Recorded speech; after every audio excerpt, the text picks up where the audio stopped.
할렐루야. 오늘 또 거룩한 주일 예배 드리게 하신 하나님께 찬양과 감사와 또 영광을 돌립니다. 또 각자의 삶의 자리에서 이 온라인을 통해서 하나님께 예배 드리는 우리 사랑하는 성도 여러분들에게 하나님이 지켜주시는 은혜, 또 하나님이 함께 하시는 복이 차고 넘치시기를 주님의 이름으로 간절히 축원합니다. 오늘은 추석 명절을 앞두고 한가위 주일로 지키는 주일입니다. 코로나 팬데믹으로 인해서 이제 추석의 분위기를 우리가 느끼기 어렵고, 또 예년과 달리 모든 가족들이 오고 가고 만난다고 하는 것이 참 조심스러운 명절입니다. 하지만 이 한 주간 동안 우리 정읍제일교회 속해 있는 모든 우리 가족들과 또 온 국민이 건강하게 보내는 추석, 또 위로를 받고 새 힘을 얻는 그런 추석이 되기를 간절히 소망해 봅니다. 사상 초유의 사태인 이 코로나 팬데믹으로 인해서 우리 한국 개신교가 상당한 위기 가운데 처해 있습니다. 교회에 대한 이 세상 사람들의 신뢰가 급격하게 추락하고 있지요. 또 팬데믹 상황으로 인해서 교회 모임이 교회 예배가 쉽지 않는 그런 상황에서 이 개신교회는 주일 예배 때문에 이 갈등과 또 고민 속에 빠져 있습니다. 더 심각한 것은 이 바이러스 공격으로 인간의 삶이 셧다운되는 이 상황에서 인간의 모든 삶이 멈춰버리는 이런 상황이 일상이 되어버린 이 현실 속에서 교회가 어떻게 해야 하고 또 무엇을 해야 할까를 알지 못하는, 이 갈피를 잡지 못하는 그런 상황이 더 위기 상황 속에 있다라고 하는 거죠. 그런 상황에서 우리 정읍제일교회를 이끌어가는 담임 목사로서 지난 7개월 동안 기도하며 고민해왔던 부분들을 이 포스트 코로나와 교회라고 하는 제목으로 계속 설교를 하고 있습니다. 3주 정도면 되지 않을까 그렇게 생각을 했는데, 막상 말씀을 준비하다 보니까 우리 사랑하는 성도 여러분들과 함께 생각하고 나누어야 할 말씀들이 의외로 많아지고 있습니다. 앞으로 우리 교회가 어떻게 나아갈 것인가, 코로나 이후 이 포스트 코로나 때 우리 교회가 어떻게 나아가야 할까 하는 방향에 대해서 진지하게 고민했던 부분들을 나누기로 하겠습니다만, 그래서 다음 주에는 코로나 이후의 교회의 모습과 나아가야 할 방향에 대해서 말씀을 나누기로 하고, 오늘은 지난주에 이어서 정말 하나님이 원하시는 예배, 이 코로나 시대를 보내면서 정말 하나님이 원하시는 예배, 우리가 반드시 드려야 하는 예배가 어떤 예배인가라고 하는 것을 우리가 생각해 보기를 원합니다. 왜냐하면 우리가 코로나 팬데믹처럼 정말 예기치 않은 이 비상황 상황에 처하든지, 아니면 예전처럼 평온한 상황에 있든지 어떤 상황이 된다 할지라도 반드시 우리가 하나님 앞에 예배를 드리되 하나님이 진정으로 원하시는 그런 예배를 드려야 하기 때문이다 라고 하는 것이죠. 예배를 어디서 드려야 하느냐 하는 것은 이 사마리아 여인의 질문이었죠. 즉 이 사마리아인들이 드리는 이 그림신산에서 예배를 드려야 할 것인가, 아니면 유대인들이 드리고 있는 예루살렘의 시원산에서 예배를 드려야 하는가 라고 하는 이 질문에 예수님은 어디서 드리든지, 그러니까 그림신산에서 드리든지 예루살렘 시온산에 드리든지 어디서 드리든지 영과 진리로 드려야 한다, 이렇게 말씀하셨죠. 예전 성경에는 신령과 진정으로라고 번역이 되어 있었죠. 예수님은 예배를 드리는 장소가 중요한 것이 아니라 예배를 드리는 사람의 마음의 자세가 더 중요하다라고 하는 것을 지금 말씀하신 거죠. 왜냐하면 하나님은 온 우주 만물 그 어느 곳에도 다 계시는 분이에요.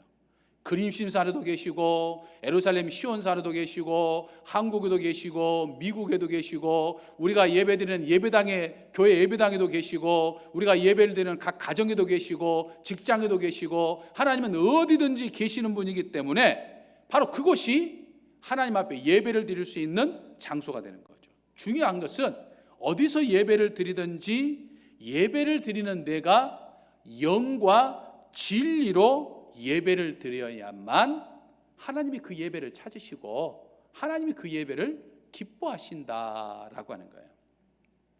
그렇다고 한다면 예배에 있어서 가장 중요한 것은 바로 영과 진리인데 이 영과 진리로 드린다라고 하는 것이 무엇을 의미하는 것일까요?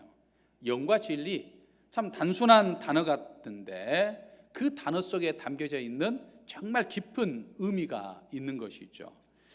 우리말은 이 표현이 참 풍부해요. 그래서 외국 사람들 우리나라 말을 배우는 게 쉽지 않다고 그래요. 굉장히 같은 그 의미를 다양한 단어로 표현하고 있는 이제 그런 그 특징을 가지고 있죠. 예를 들어서 우리가 사람이 죽을 때 이 죽었다라고 하는 이 표현을 할 때도 여러 가지로 이야기하죠. 가장 흔한 것이 이제 죽다, 죽었다, 또 운명하다, 또 소천하다, 또 세상을 떠나다, 또 세수를 누리셨다, 뭐 작고 하셨다, 뭐 이런 말로도 쓰죠. 거기다 이제 속된 말로 이제 그런 이야기도 하죠. 숟가락을 놓으셨습니다.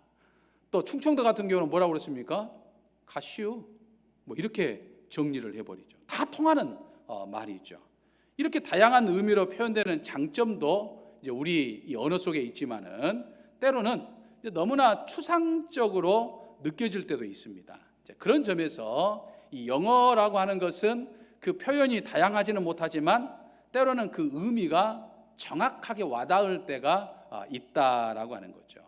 이 영과 이 진리라고 하는 것도 마찬가지입니다. 우리가 영과 진리, 우리나라 말로 할 때는 굉장히 풍부하게 우리가 설명을 할 수 있습니다만 영어 성경에 의하면 아주 간단합니다. In spirit, in truth라고 하는 단어를 사용하고 있어요. 무슨 말입니까? 하나님이 찾으시는 예배는 in spirit, 영 안에서, in truth, 진리 안에서라고 하는 말을 사용하고 있어요. 그러니까 하나님이 창조하신 모든 생물 가운데 하나님을 느끼고 하나님을 알고 하나님을 경험할 수 있는 존재는 오직 우리 인간뿐인데 그것을 인식하게 하는 것이 바로 이 영이라고 하는 것이죠. 왜 그렇습니까? 이제 창세기를 보면 영이라고 하는 것은 하나님의 숨이죠. 하나님 우리 인간에게 불어넣어 주신 숨이죠. 하나님은 다른 생명체를 만드실 때는 그냥 말씀으로만 만드셨죠. 그러나 우리 인간을 만드실 때는 어떻게 하셨습니까? 손수, 친히 흙으로 인간의 몸을 이제 빚으신 거죠. 그리고 그렇게 흙으로 빚은 인간의 몸 속에 이제 하나님의 숨을 넣었을 때 이제 비로소 이제 인간, 사람이 된 것이죠. 그러므로 이 영이라고 하는 것, 하나님의 숨이라고 하는 것은 사람에게만 주신 아주 특별한 기능이다라고 하는 거죠.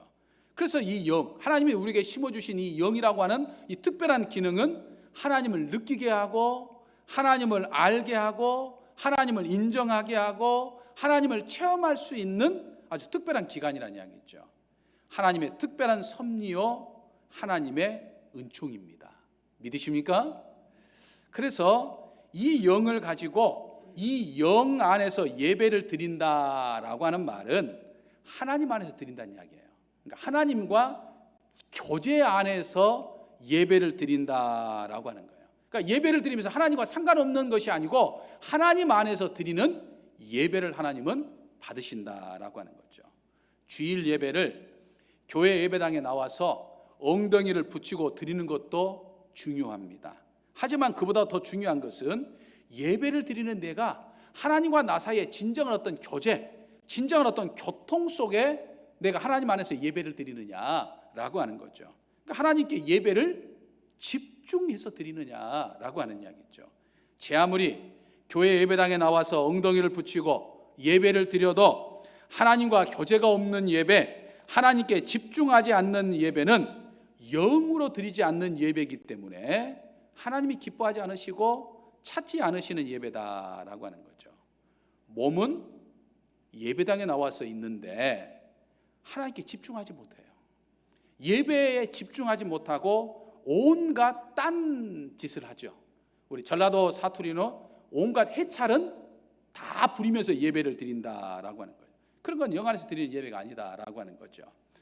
김남준 목사가 쓴 이 예배 감격에 빠지라라고 하는 그 책을 보면 예배 드리는 교인들의 모습을 아주 여러 가지로 설명을 합니다. 그러니까 한국 교회 교인들의 예배 드리는 모습이 이제 여러 가지라는 이야기죠. 먼저 멀거니 강단을 응시하는, 그러니까 설교하는 목사는 보는데 내용이 집중하지 않아요. 그냥 멀거니 강단만 쳐다보는 이 딴 생각파가 있다는 거예요. 딴 생각파 교인들 가운데. 또 주보에 밑줄을 긋고 교정까지 보는 읽기파가 있다는 거예요. 그러니까 주보를 보면서 교정을 보는 것은 예배 전에 드리기 봐야지, 예배 드리면서 그 교정 보고 있어. 어디가 틀린 것이 있지 않는가 하는 읽기파가 있다는 거예요. 또 예배를 시작하면 이제 졸기 시작하는 수면파가 있다는 거예요. 수면파. 또 시계를 수시로 들여다보는, 언제 끝나려나 수시로 들여다보는 이 시간 전략파가 있다는 거죠. 또 옆 사람과 말로 하기는 그러니까 글로 써가지고, 주보에다가 글로 써가지고 대화를 주고받는 쪽지파가 있다는 거예요. 쪽지파. 예배 후에 또 회의가 있으니까, 회의가 준비되어 있으니까 회의 때 뭔 이야기를 해야 될 것인가 회의를 준비하는 회의파가 있다는 거예요. 또 예배 시간에 성경 읽기로 시간을 때우는 독서파가 있다는 거예요. 목사님 말씀하고 있는데, 설교하고 있는데 그냥 성경 읽어. 독서파가 있는 거죠. 주위에 있는 아기에게 눈을 맞추고 예쁜 아기에게 집중하는 유모파가 있다는 거죠. 유모파. 또 설교 내용을 보면서 맞네 틀리니 생각하면서 보고 있는 시험 채점파가 있다는 거예요. 시험 채점파. 또 처음부터 끝까지 팔짱을 딱 끼면서 그냥 예배드리는 이 관람객파가 있다는 거예요. 이 모습이 지금 실제로 한국 교회 교인들이 예배드리면서 있는 그런 흔한 모습 중에 여러 가지 모습들을 지금 이야기하는 거예요. 그러니까 예배드리는 성도의 모습이 아주 천태만상이에요.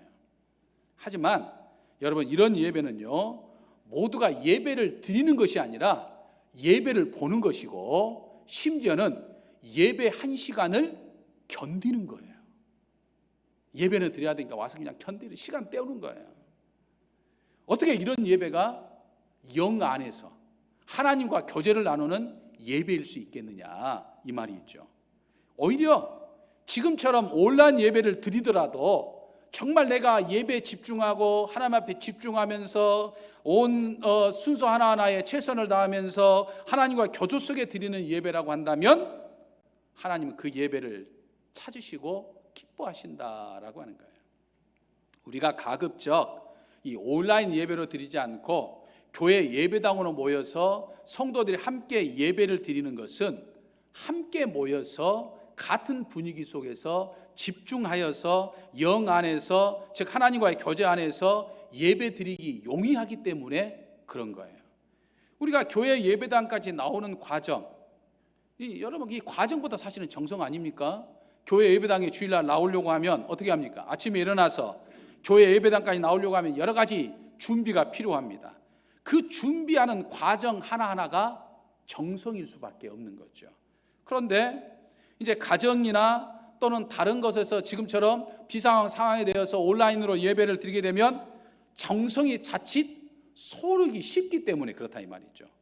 처음 온라인 예배를 드릴 때는 아침에 일찍 일어나서 이제 씻고 또 옷도 정갈하게 입고 딱 자리에 앉아가지고 이 화면에 집중하면서 예배를 드리는데, 이제 예배가 2번, 3번, 3주, 4주 이렇게 드리다 보니까 어느 순간에 옷을 정갈하게 입기보다는 그냥 반바지 차림으로 아침에 잠자리에 일어나서 늦게 일어나가지고 있는 그 차림으로 예배를 드린다는 거죠.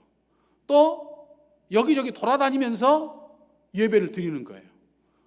또 예배를 드리다가 배가 출출하니까 군것질하면서 예배를 드리는 거예요. 뭘 먹으면서 이 화면, 온라인 화면 보면서 예배를 드리는 거예요. 또 어느 가정은 TV로 연결해가지고 화면을 아주 크게 해서 보긴 하지만 엄마가 설거지하면서 드리는 거예요. 설거지하면서. 이건 예배를 드리는 것이 아니라 예배를 보는 거예요. 시청하는 거예요. 시청. 그러니까 마음과 정신을 집중해서 예배의 순서 하나하나에 최선을 다해서 참여하는 것이 예배를 드리는 것이고, 하나님과 교제하는 것이고, 영 안에서 드리는 예배라 이 말이에요. 그러니까 예배의 장소와 시간도 중요하지만 내가 정말 하나님께 집중하여서 하나님과 교제를 나누면서 하나님 안에서 드리는 게 중요하다라고 하는 거예요. 하나님과 살아있는 교제가 없는 예배라고 한다면 내 육신이 그 어디에 있는들 무슨 의미가 있겠어요? 예배당에 앉아있는들 하나님과 교제 안 하면 무슨 의미가 있겠어요? 설령 예배당에 안 있어 다른 데 있었어도 하나님과 진짜 교제하는 예배를 드린다고 한다면 하나님 기뻐 받으신다는 거예요. 이것이 지금 사마리아 여인과 예수님과의 대화의 핵심입니다. 그러므로 항상 우리는 정성을 다할 수 있기 위해서 교회 예배당에 모여서 우리가 함께 성도들이 모여 예배 드려야 하지만, 이 코로나 팬데믹처럼 비상황 상황 속에서 교회 예배당에서 모이지 못하고 각자의 삶의 자리에서 예배를 드린다고 한다면, 지금처럼 예배를 드린다고 한다면 설령 온라인을 통해서 예배를 드리더라도 그 예배 순서 하나하나에 집중하면서 하나님과의 교제를 통해서 예배를 드리는, 그 정말 하나님이 기뻐 받으시는 그런 예배를 드리는 저와 우리 사랑하는 성도 여러분들 되시기를 주님의 이름으로 간절히 축원합니다. 다음으로 진리 안에서 드리는 예배가 하나님이 기뻐하시는 예배요 찾으시는 예배라고 예수님 말씀하십니다. 그럼 진리 안에서 드리는 예배라는 게 뭘까요? 진리 안에서 드리는 예배라는 것은 내가 믿고 있는 이 진리, 또 예수님이 진리 자체가 되시잖아요. 그러면 내가 믿고 있는 예수님, 또 예수님이 가르치는 이 말씀, 이게 또 진리인데 이 진리 안에 내가 있다고 하는 것을 의미해요. 그러니까 영과 진리로 드린다라고 하는 말은 아까도 말했잖아요. in truth라고 하는 이 말, 진리 안에서라고 하는 이런 말이죠. 그러니까 내가 정말 진리 안에서, 내가 예수님 안에서 있어야 된다. 진리가 내 삶을 변화시키는 것을 이야기하는 이야기죠. 진리가 내 삶을 지배하고 나를 변화시키는 상태를 이야기하죠. 영어에 이 안다고 하는 뜻을 가지고 있는 이 know라고 하는 단어와 또 믿는다고 하는 뜻을 가지고 있는 이 believe라고 하는 단어가 있습니다. 그런데 영어 문법을 보면 이 믿는다라고 하는 이 말에는 항상 뭐뭐 안에라고 하는 뜻을 가지고 있는 전치사 in이라고 하는 것이 달라붙습니다. 늘 달라붙어요. 그래서 이제 believe in 또는 trust in이라고 하는 단어를 쓰죠. 이 말은 믿음 안에 또는 믿는 것 안에 또는 진리 안에라고 하는 뜻이 담겨져 있다라고 하는 거예요. 그러니까 내가 안다는 것과 믿는다는 것에는 분명한 차이점이 있는 것이죠. 내가 안다고 하는 것은 그냥 추상적인 단순한 그 상황을 그냥 안다는 그런 이야기예요. 내가 그리스도를 안다, 뭐 이런 정도죠. 하지만 내가 믿는다고 하는 것은 내가 믿는 그 대상, 그러니까 예수님, 내가 나를 구주로 고백하는, 내가 구주로 믿는 그 예수님 안에 있는 것을 의미한다라고 하는 그런 이야기죠. 다시 말해서 믿음이라고 하는 것은 내가 아는 것을 지적으로 동의하는 것으로 끝나는 것이 아니라 내가 믿는 그 내용이 내가 그 안에 있으니까 내 삶을 지배하는 상태가 되었을 때 그걸 믿는다라고 하는 거예요. 마찬가지로 진리 안에서 드리는 예배라고 하는 것은 내가 믿는 진리가 내 삶을 지배하고 내 삶을 변화시켜 나가는 상태를 지금 이야기하는 거예요. 그렇기 때문에 진리로 드리는 예배는 내 삶 자체가 실제로 하나님의 말씀대로 사는 것, 하나님의 말씀에 지배를 받는 상태를 의미하는 거예요. 그러니까 내가 예배를 드린다고 하는 것은 하나님을 믿는다고 하는 거니까 하나님의 말씀이 내 삶을 지배할 수 있어야 돼요. 그러니까 하나님의 말씀을 통해서 내 삶이 변해가는 것이 나타나는 거예요. 그러니까 내 삶을 지배하지 못하고 내 삶을 변화시키지 못하면 진정한 예배를 드리지 못하는 거예요. 그냥 아는 것으로만 끝나버리면 안 된다는 이야기죠. 그 아는 것을 실천하는, 그 아는 것이 내 삶을 지배하는 것까지 가는 것이 진리 안에 있는 것, 믿는 것이다 라고 하는 것이죠. 예배 드리는 장소와 시간보다는 내용입니다. 신앙은 교리가 아니라 그 교리로 인해서 내 삶이 변화시켜 가는 것을 의미합니다. 신앙이라고 하는 것은 예수님을 믿는다라고 하는 것으로 머문 것이 아니라 내가 믿는 그 예수님 안에 들어가서 그 예수님이 내 삶을 변화시켜 가는 것을 의미합니다. 그래서 우리가 세상 사람들에게 예수님을 믿어야 구원받습니다라고 하는 이 복음의 메시지, 이 복음이라고 하는 것은 그저 사람들의 귀에 들리는 소리가 되어서는 안 되는 거예요. 예수님 믿어야 구원받습니다 라고 하는 것이 그 사람들의 귀에 들리는 것이 끝나는 것이 아니고 내가 실제로 예수님을 믿어서 구원받는 모습을 보여줘야 된다는 말이에요. 내가 변화된 모습을 보여줘야 된다라고 하는 거예요. 그런데 지금 개신교 일부가 이제 주일 예배는 교회 예배당에서 드리고 있는지는 몰라도 그들은 지금 예수 그리스도의 십자가의 사랑이라고 하는 복음을 세상 사람들에게 보여주고 있지 못한 거예요. 오히려 세상 사람들의 비난을 받을 뿐 아니라 예수 그리스도의 근심이 되고 있는 거죠. 하지만 우리도 이 코로나 팬데믹이라고 하는 비상한 상황 속에서 국민의 아픔과 국민의 어떤 상황에 동참하고자 온라인 예배로 드리고 있지만 온라인 예배를 드리는 우리 역시도 경각심을 가져야 한다라고 하는 거예요.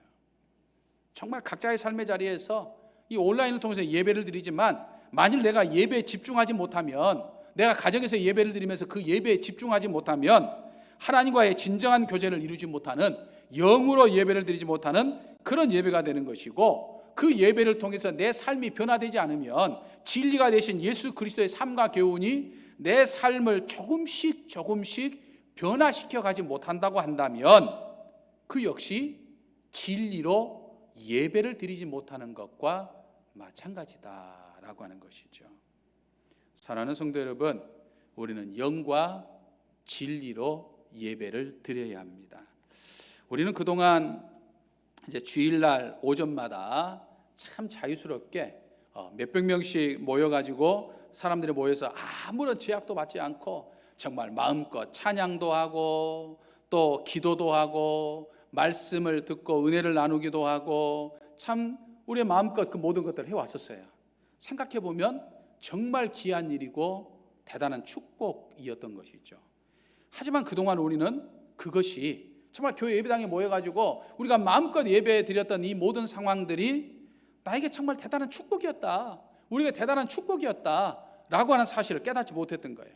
감사하지 못하고 지난 주일 같은 이번 주를 보내게 되는 것이고, 또 이번 주일과 같은 다음 주일을 또 우리 맞이하게 될 것이고, 또 그 다음 주도 또 다음 주 같은 그런 주일을 계속 맞이하게 될 줄 알고 그러려니 생각하면서 우리가 주일 예배를 드리는 걸 쉽게 생각을 했어요. 하지만 이 팬데믹과 같은 비상한 상황을 맞아서 우리가 오늘날 교회 예배당에서 예배드리지 못하고 이렇게 각 가정에서 온라인을 통해서 주일 예배를 드리게 될지 그 누가 상상이나 했겠습니까? 참으로 황당한 일이 아닐 수 없죠. 하지만 그동안 우리는 그런 어떤 축복을 인식하지 못하고 살아왔지만 사실은 지난 2000년 기독교 역사를 살펴보면요, 교회가 우리가 코로나 직전 우리들처럼 제대로 마음껏 예배를 드리지 못한 적이 더 많았었다고 하는 것을 우리는 생각해 볼 수 있겠습니다. 초대교회는요, 핍박으로 인해서 교회 공동체가 다 함께 모여서 예배를 드리지 못했습니다. 초대교회 성도들은 비밀리에 가정에서 또는 동굴에서 들판에서 소수의 사람들만 모여가지고 예배를 드렸죠. 이제 이 유럽의 문명의 기초가 되었던 이 중세 기독교 시대에는 이제 교회 공동체가 한 장소, 다시 말해서 예배당에 모여가지고 정말 아름답게 웅장하게 지은 이 예배당에 모여서 마음껏 예배를 드렸지만, 이 유럽을 벗어났던 많은 지역에서는 오히려 다른 종교의 핍박으로 인해서 소수의 사람들끼리만 모여서 예배를 드렸던 것이 또 중세 기독교의 모습이었어요. 이웃 나라인 중국의 기독교 역사가 우리와는 비교되지 않을 정도로 굉장히 오래됐습니다. 우리나라는 뭐 200년 정도밖에 되지 않습니다만 중국의 기독교 역사는 1400년이에요. 그러니까 우리보다 1200년 전에 이 기독교가 들어온 거예요. 그러니까 1400년의 역사를 가지고 있는 이 중국도 1400년 동안 자유롭게 예배를 드려본 적이 없습니다. 지금도 예배를 제대로 마음대로 못 드려요. 또 아프리카에서 중동에서의 기독교는 우리가 생각하지 못한 모습으로 정말 힘겹게 예배를 드려왔어요. 물론 우리나라도 기독교 선교 초창기에는 드러내놓고 마음껏 예배를 드리지 못한 적도 있었죠. 하지만 그동안 우리는 정말 하나님의 은혜로 마음껏 예배를 드려왔었습니다.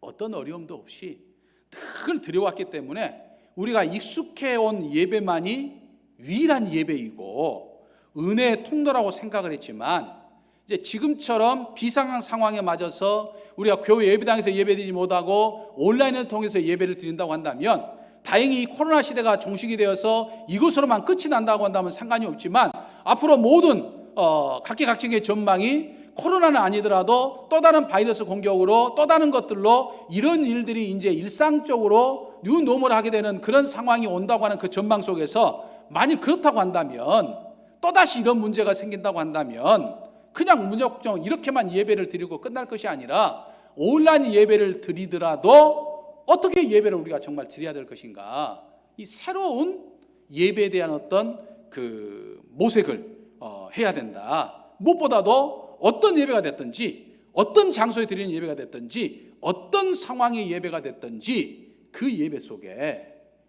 영과 진리, 영 안에서, 하나님과 교제 안에서 진리의 말씀이 나로 사로잡는 그런 안에서 우리가 예배를 드려야 된다라고 하는 거죠. 그것이 이제 코로나 팬데믹 이후에 이 한국 교회가, 그리고 우리 교회가 이 포스트 코로나 때 우리 한국 교회와 우리 정읍제일교회가 맞이해야 할 첫 번째 교회의 모습입니다. 그래서 영과 진리로 드리는 진정한 예배가 회복되는, 새롭게 회복돼가는 어떤 그런 계기가 되는, 그런 계기를 만들어가는 우리 한국교회와 우리 정읍제일교회 되기를 주님의 이름으로 간절히 축원합니다. 아멘. 할렐루야. 은총의 아버지 하나님, 코로나 바이러스 팬데믹으로 인해서 또다시 6주 동안 교회 예배당에서 성도들이 함께 모여 예배드리지 못하고 온라인을 통해 각 가정이나 삶의 자리에서 예배를 드리고 있습니다. 예배를 드리는 장소는 달라졌지만 저희에게 예배드리게 하신 그 하나님의 은혜에 감사하면서 저희들이 영과 진리로, 즉 저희의 온 정성을 다해 드리는 예배가 되게 하여 주시옵소서. 행여나 내 편리함으로, 또 나의 무성의함으로 또 쉽게 드리는 예배가 되지 않게 하여 주시옵소서. 우리 주 예수 그리스도의 이름으로 기도하옵나이다. 아멘.